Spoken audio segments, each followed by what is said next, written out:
మహానుభావులు నారదులు వారు. అందుకే శ్రీ నారదమోని అని త్యాగరాజస్వామి వారు కూడా కీర్తన చేశారు. శ్రీ మహాజనాధిపతి నమ, శ్రీ గురుభ్యో నమ. నారదులు వారు వచ్చారు. ధర్మరాజు వెంటనే ఆసనం నుంచి లేచాడు, నమస్కారం చేశాడు. సుందరమైనటువంటి తన ఆసనాన్ని నారదులు వారికి సమర్పణ చేశాడు. మీరు ఇక్కడ కూర్చోండి మహర్షి అన్నాడు. అర్ఘ్యపాదాదులు అర్ఘ్యము పాద్యము ఇచ్చాడు. వినయంగా ఆయనతోటి మాట్లాడాడు. నారదుల వారు కూడా చాలా సంతోషించారు ధర్మరాజు చేసిన పూజ విని. వెంటనే ఆశీర్వదించారు నారదుల వారు. ఆసీనం కాబట్టి ఆసనంలో కూర్చోవలసిందని ఆజ్ఞాపించారు. ఆయన ఆజ్ఞ తీసుకున్నట్టు ఆజ్ఞ. రాజు ఎవరండి? ధర్మరాజు. ధర్మరాజు రాజుగా ఉన్నప్పుడు, ధర్మరాజు రాజసభలో రాజసింహాసనం మీద కూర్చున్నప్పుడు వచ్చిన నారదుల వారు ధర్మరాజుని ఆజ్ఞాపిస్తున్నారు, కూర్చోవయ్యా అని. అంటే ఎవరి ఏలుబడిలో ఉన్నాం? ఎవరి నియంత్రణలో ఉన్నాం? మహర్షుల ఏలుబడిలో ఉన్నాం. మహర్షులు, దేవర్షులు, దేవతలు, ధర్మరుద్రాదులు, శ్రీమన్నారాయణుడు, శ్రీకృష్ణస్వామి వారు, వారి ఏలుబడిలో ఉన్నాడు ధర్మరాజు. ఆ సంస్కారం ఉంది. నా రాజ్యం, నేను సింహాసనం కూర్చున్నాను, నన్ను మీరు కూర్చోబెట్టబెట్టాను అడిగాడా? అతని రాజ్యంలో అతని సింహాసనం మీద కూర్చోమని అతని చెప్పడం ఏమిటండి? నారదులు వారు అవి. ఇది సంస్కారం. ఇప్పుడు మన ఇంటికి ఎవరో పెద్దలు వచ్చారు, వారు కూర్చుంటారు, మనం కూర్చోం. వారు కూర్చున్న తర్వాత వాళ్ళు చెప్తారు కూర్చోండి అంటే నా ఇంటికి వచ్చి నన్ను కూర్చోమని చెప్తున్నావా అనుకోకూడదు. ఇది మనం ఇక్కడ గ్రహించవలసినటువంటి విషయం. అంటే వారు ఎప్పుడైతే వచ్చారో మనం అన్నీ కూడా వారి సమర్పణ చేసాం. మనం వారి అనుగ్రహంతో, వారి ప్రసాదంగా మనం అనుభవించాలి. ఆ భావన ఉండాలి. మనమే వండుకుంటాం కదా, మనమే పాత్రలు తెస్తాం, మనమే ద్రవ్యాలు తెస్తాం, వండుతాము, భగవంతుని నివేదన చేస్తాం. చేసిన తర్వాత భగవంతుడి ప్రసాదం అండి అని తింటున్నాం. మనం కళ్ళ తగ్గుని తింటున్నాం. అంటే సమర్పణాభావం. వెంటనే నారదులు వారు వచ్చారు అనే విషయం ద్రౌపదిని తెలియజేశారు. ద్రౌపదీదేవి వచ్చింది. నారదుల వారికి నమస్కారం చేసింది. ద్రౌపదేవి చాలా వినయంగా నిలబడింది. ఆశీర్వదించారు. చూడండి, ఆశీర్వదించి అమ్మ నువ్వు లోపలికి వెళ్ళన్నారు. ఆవిడ నేను కూర్చుంటానని లేదు, ధర్మరాజు వీడ కూర్చుంటుందని లేదు, నారదుల వారు కూడా కూర్చోమ్మా అనలేదు. అంతే. అంటే మర్యాదలు పాటించాలి. అమ్మ లోపలికి వెళ్ళమ్మా, నీ పని చూసుకో అని పంపించేశారు. అప్పుడు నారదుల వారు పాంచాలి భవతామేక ధర్మపత్ని యశస్విని యథావో నాత్ర భేద స్యాతు తథా నీతి ధీయతాం. నాయన మీరు ఐదుగురు, మీరు ధర్మపత్నిగా ఉన్నది ద్రౌపది ఒక్కతే. కాబట్టి చాలా జాగ్రత్తగా ఉండాలయ్యా మీరు. ద్రౌపది కారణంగా మీలో మీకు పరస్పరము వైరం కలగకుండా చూసుకోండి అని హెచ్చరించారు. అని ఈ సందర్భంలో పూర్వకాలంలో జరిగిన ఒక వృత్తాంతం మీకు తెలియజేస్తాను. సుందోపసుందులని ఇద్దరు అన్నదమ్ములు ఉన్నారయ్యా.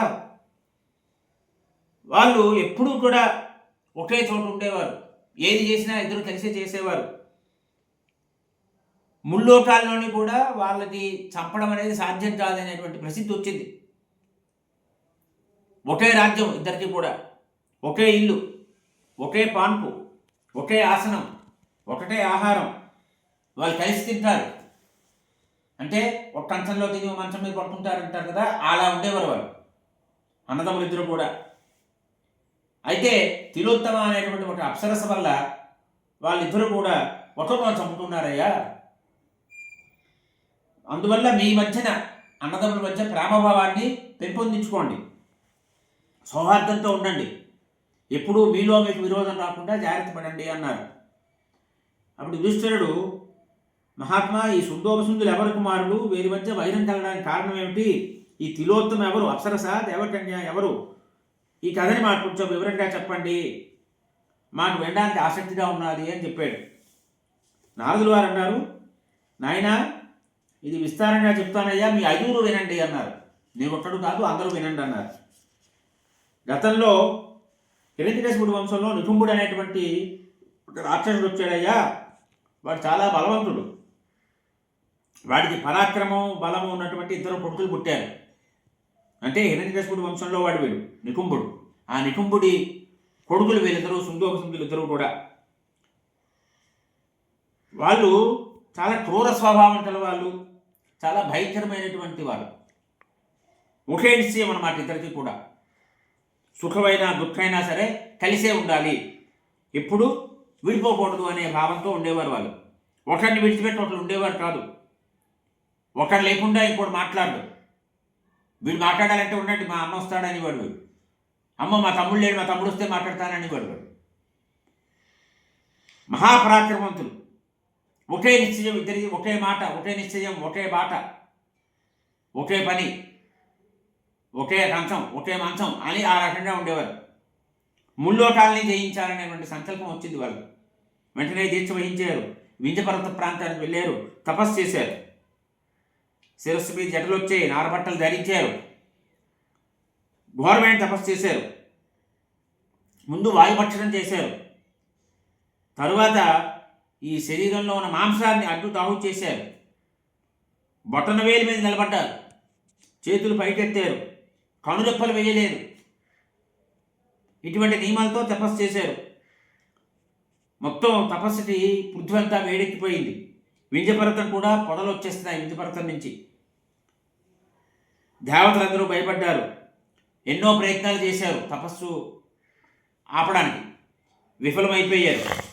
వెంటనే వారు ఎన్నో ప్రలోభాలు పెట్టినప్పటికీ కూడా తపస్సును ఆపలేకపోయారు.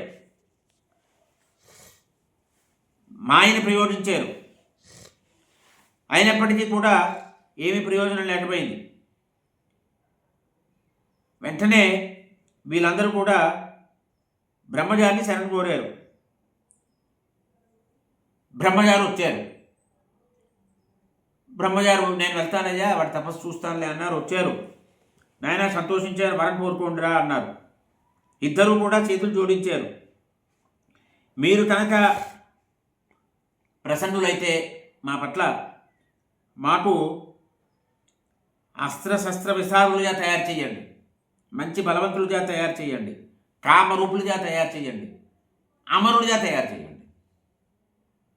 అంటే మరణం లేకుండా చెయ్యండి అన్నారు. బ్రహ్మగారు నాయన ఇవన్నీ పర్వాలేదు, కానీ ఈ అమరత్వం అనేది సాధ్యం కాదురా, పుట్టినవాడు గిట్టక తప్పదు. అయితే దేవతలతో సమానంగా ఉండేలాగా మృత్యు, అంటే మీ మృత్యు విధానము దేవతలకు సమానంగా ఉండేలాగా మరో వరం కోరుకోండిరా అన్నారు. మీరేమిటి కోరుకున్నారు? ముల్లోకాలకి మీరు ప్రభువులు కావాలని కోరుకున్నారు కదా.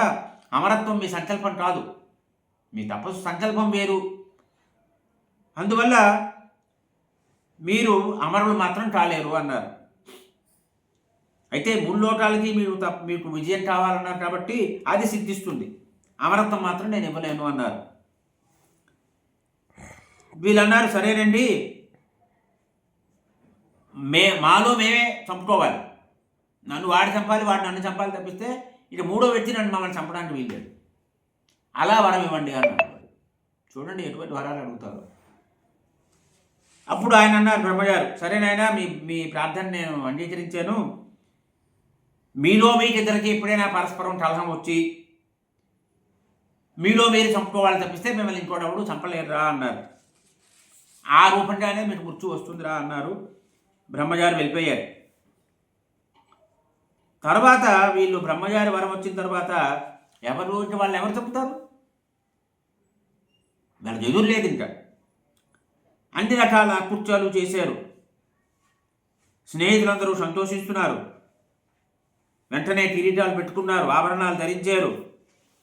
ఇక వాళ్ళు ఏమిటి చెప్పారంటే ప్రజలకు చెప్తున్నారు, శుభ్రంగా తినండి, భక్షతాం భుజ్యతాం నిత్యం దీయతాం రమ్యతామితి జీయతాం పియతాం చేతి శబ్దశ్చాసి గృహే గృహే. ఇంట్లో కూడా ఇవాళ మనకు ఎలా ఉందో అలాగే వినిపించిందిట. ఏమిటి చెప్పారట? శుభ్రంగా తినండి, అనుభవించండి, శుభ్రంగా వినోదాలు అనుభవించండి, శుభ్రంగా పాడుకోండి, తాడండి, కొల్లగొట్టండి. నేనే మాటలే ప్రతి ఇంట్లోని ఇవే వినిపిస్తూ ఉండేవిట. అక్కడక్కడ వాళ్ళు ఆనందాలతో తాళధ్వనులు కరతాళధ్వనులు చేస్తూ అందరూ ఆనందంలో మునిగిపోతూ ఉండేవారు. కామరూపాలు ధరిస్తూ ఉండేవారు. అనేక రకాలుగా సుఖాలు అనుభవిస్తున్నారు. ముల్లోకాల్ని కూడా బాధ పెడుతున్నారు వాళ్ళు. త్రిలోక విజయం సంపాదించారు వాళ్ళు, ముల్లోకాల మీద విజయం సంపాదించారు. మఠా నక్షత్రంలో రాత్రి నాడు యుద్ధం ప్రారంభించారు వాళ్ళు, యుద్ధయాత్ర. వివిధ ఆయుధాలు పట్టుకున్నారు, దేవతా భవనాల మీద వెళ్ళిపోయారు. ఈ దండయాత్రను తెలిసినటువంటి దేవతలు స్వర్గం విడిచిపెట్టి బ్రహ్మలోకానికి వెళ్ళిపోయారు, స్వర్గాన్ని జయించారు, అక్కడ ఉన్న వాళ్ళందరినీ సంహరించారు. తర్వాత పాతాళ లోకానికి వెళ్ళారు, అక్కడ ఉన్న వాళ్ళందరినీ జయించారు. ఈ సముద్రం ఒడ్డు నివసించిన మేక్షులందరినీ కూడా జయించారు. భూమిని అంతటినీ జయించాలనేటువంటి ఉద్దేశంతో వారు సైనికుల్ని పిలిచారు. ఈ భూమి మీద రాజర్షులు, బ్రాహ్మణులు ఈ హవ్యకవ్యాలతో దేవతల తేజస్సు ఏదవుతుందో అది, బలము, ఇవన్నీ కూడా పెంచారు. కాబట్టి ఎవరైతే యజ్ఞాలు యాగాలు చేస్తున్నారో వాళ్ళని ముందు మీరు శత్రువులుగా భావించండి. అంటే వీళ్ళు యజ్ఞాలు యాగాలు చేయబట్టే దేవతలకి బలం పెరుగుతోంది హవ్యకవ్యాలు ఇవ్వడం వల్ల, అందువల్ల వాళ్ళని మన శత్రువులుగా భావించండి అన్నాడు. ఆ రకంగా అన్ని దిక్కులకి పంపించారు వాళ్ళని. యజ్ఞాలు చేసేటువంటి బ్రాహ్మణుల్ని, చేయించేటువంటి బ్రాహ్మణుల్ని సంహరించడం మొదలుపెట్టారు. మునుల ఆశ్రమాల్లోకి వెళ్ళేవారు, అగ్నిహోత్రాలు ధ్వంసం చేసేవారు, అక్కడున్న సామగ్రంతా నీటిలో పడేశారు. ఈ రకంగా అయితే కొంతమంది మహాత్ములు, తపస్సులు కూడా శాపాలు ఇచ్చేవారు. ఈ శాపాలు ఏమిటయ్యేట?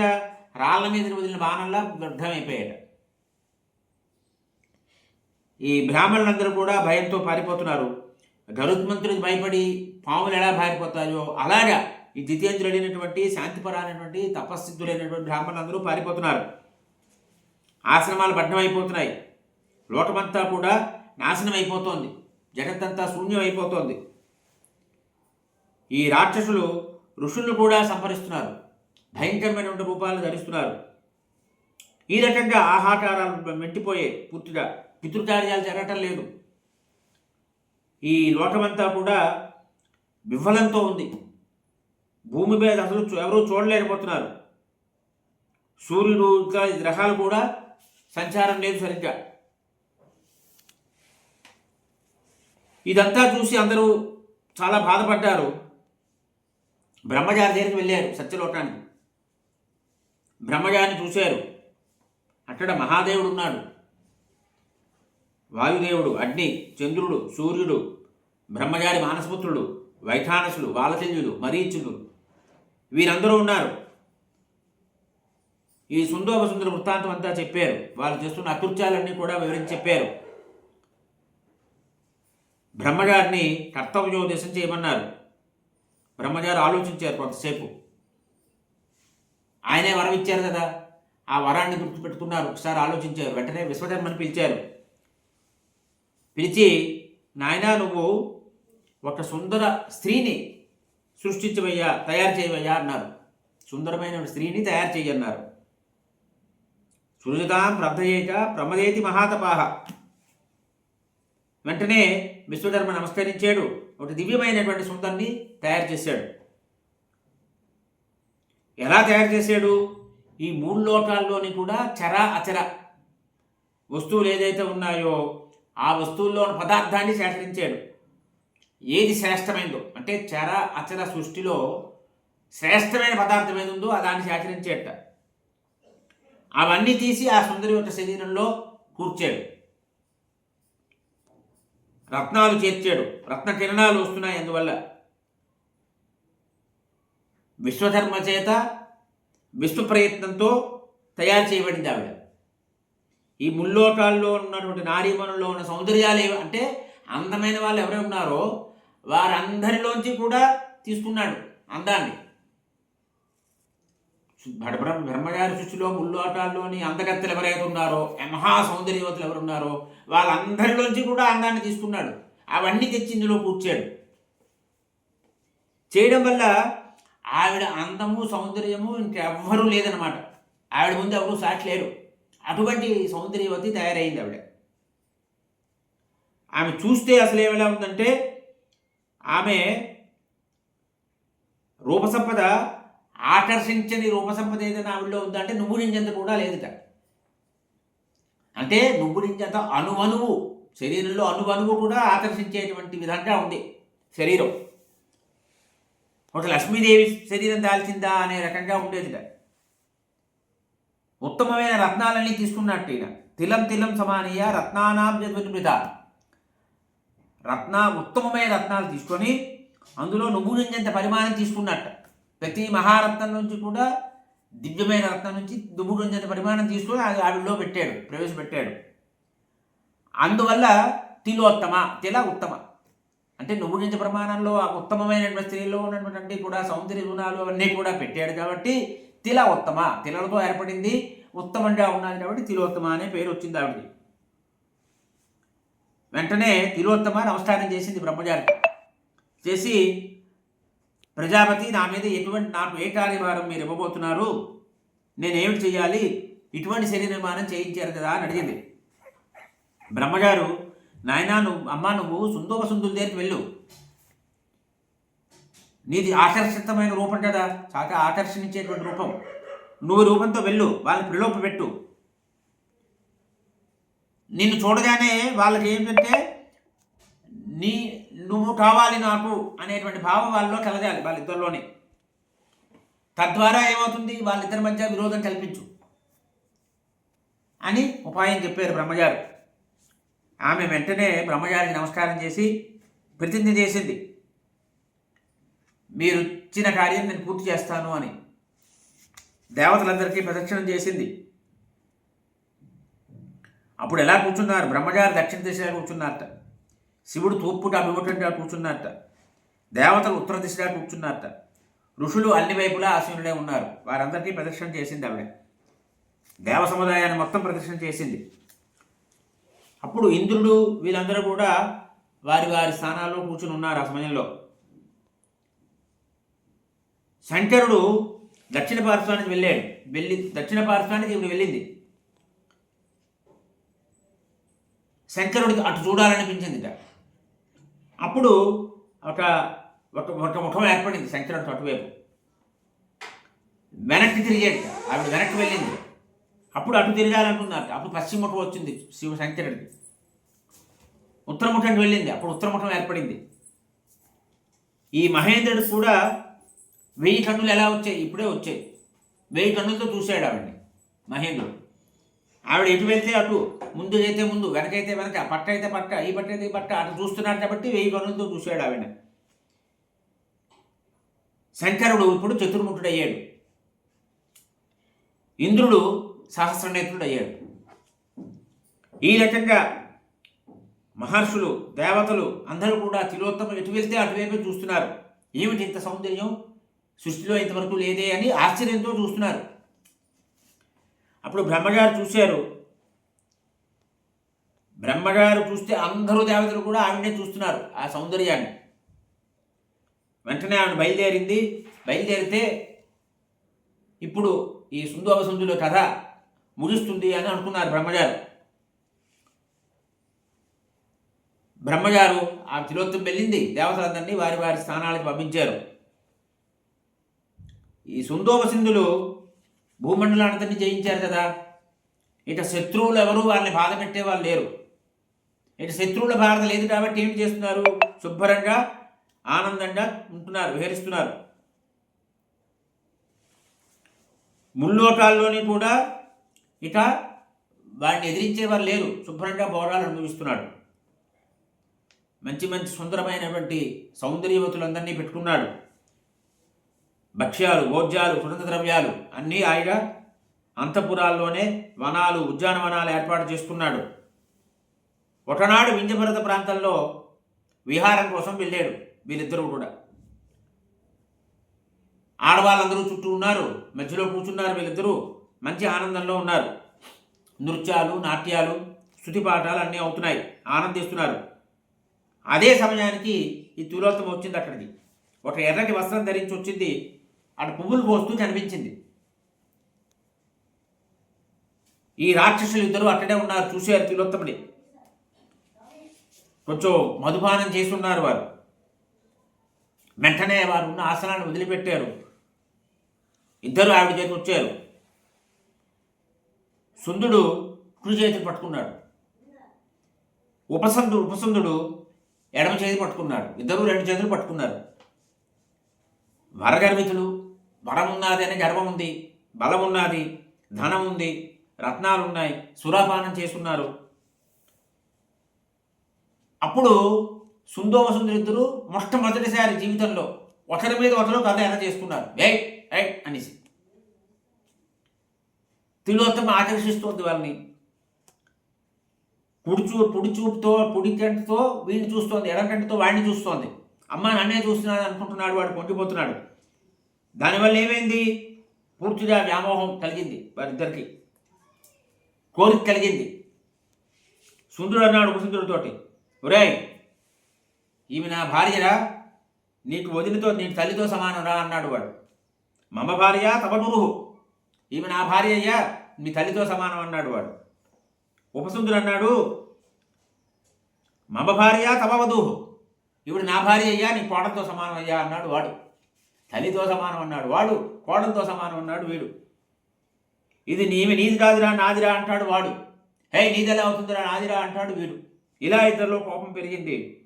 వారిలో అంతవరకు ఉన్నటువంటి స్నేహము, ప్రేమ, అనురాగం అన్నీ భగ్నమైపోయాయి. ఒక్క స్త్రీ వస్తే ఆ స్త్రీని చూసిన మోహంలో వెంటనే ఇద్దరు కూడా గదలు తీసుకున్నారు, యుద్ధం మొదలుపెట్టారు. కామమోహితులైపోయారు ఇద్దరు కూడా. నేను పొందాలని వాదించుకుంటున్నారు, గదలతో కొట్టుకుంటున్నారు. మొత్తం దేహం అంతా కూడా రక్తసిక్తం అయిపోయింది. ఆకాశం నుంచి పడిపోయిన సూర్యచంద్రుడు ఎలా ఉన్నారో అలా ఉన్నారు వాళ్ళు. ఇద్దరు సూర్యుడు పడిపోతే ఆకాశం నుంచి ఎలా ఉంటుందో అలా ఉన్నది. వారు ఆ రకంగా చేసుకొని ఇద్దరు కూడా మరణించారు, ఒకరిని చంపుకున్నారు. వెంటనే బ్రహ్మగారు వచ్చారు. అక్కడికి వచ్చి తిలోత్తమని అడిగారు, అమ్మ చాలా గొప్ప పని చేసేవు కాబట్టి నీకు వరం ఇస్తున్నానమ్మా అన్నారు. ఈ సూర్యుడు ఎంత మేర సంచరిస్తుంటాడో అక్కడి వరకు నువ్వు కూడా సంచరిస్తావు. నీ తేజం ఏదైతే ఉన్నదో, తేజస్సు ఏదైతుందో అది ఇతరులు ఎవరు కూడా చూడలేరు అని వారు బ్రహ్మగారు ఈ రాజ్యం అంతా కూడా మళ్ళీ దేవతలకి ఇచ్చారు. ఇచ్చి తన బ్రహ్మలోకానికి వెళ్ళిపోయారు, సత్యలోకానికి.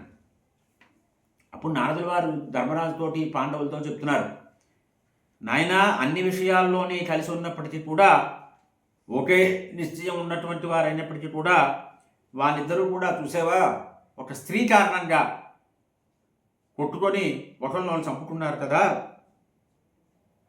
నేను ఎప్పుడూ కూడా మీ అందరి మీద నాకు ప్రేమ ఉన్నది కాబట్టి మీలో మీకు విభేదాలు లేకుండా ఒక నియమాన్ని మీరు ఏర్పాటు చేసుకోండి. ఆ నియమాలు నిర్ణయించుకొని నియమపాలన చేస్తే ద్రౌపది కారణంగా మీకు విభేదాలు రావు. మీరు సుఖంగా ఉండాలి, శాంతిగా ఉండాలి, సంతోషంగా ఉండాలి, కలిసిమెలిసి ఉండాలని నా కోరిక. ఆ సుందరులా మీరు కూడా మరణించేటువంటి దుస్థితి రాకూడదు, మీరు శుభం అవుతుందిరే అని. తథాకృతి భద్రంబో మమ చేత్తు ప్రజమిచ్చదా భద్రంతే అని చెప్పారు. ఇదంతా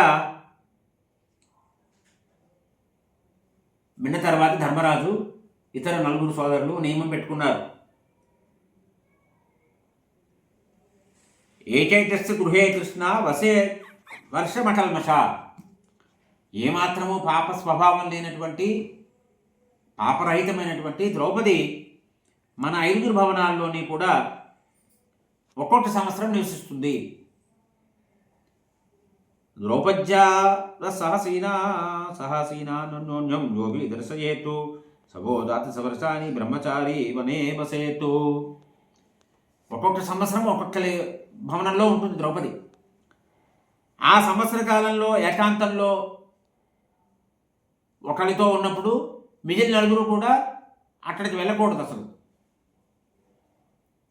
ఒకవేళ వెళ్ళి ఏకాంతంలో వారు ఉన్నప్పుడు వారిని కనుక చూసినట్లయితే 12 సంవత్సరాల పాటు వనవాసం చేయాలి. ఇది వారు ఏర్పరచుకున్నటువంటి నియమం. ఈ రకంగా వారు ప్రకటించారు. నారదులు వారు సమక్షంలోనే అయింది ఇదంతా కూడా. నారదుల వారు స్వేచ్ఛగా వారి ప్రస్థానం వారు కొనసాగించారు. ఈ రకంగా నారదుల వారి యొక్క ప్రేరణ మేరకు పాండవులు ఈ నియమపాలన చేస్తున్నారు.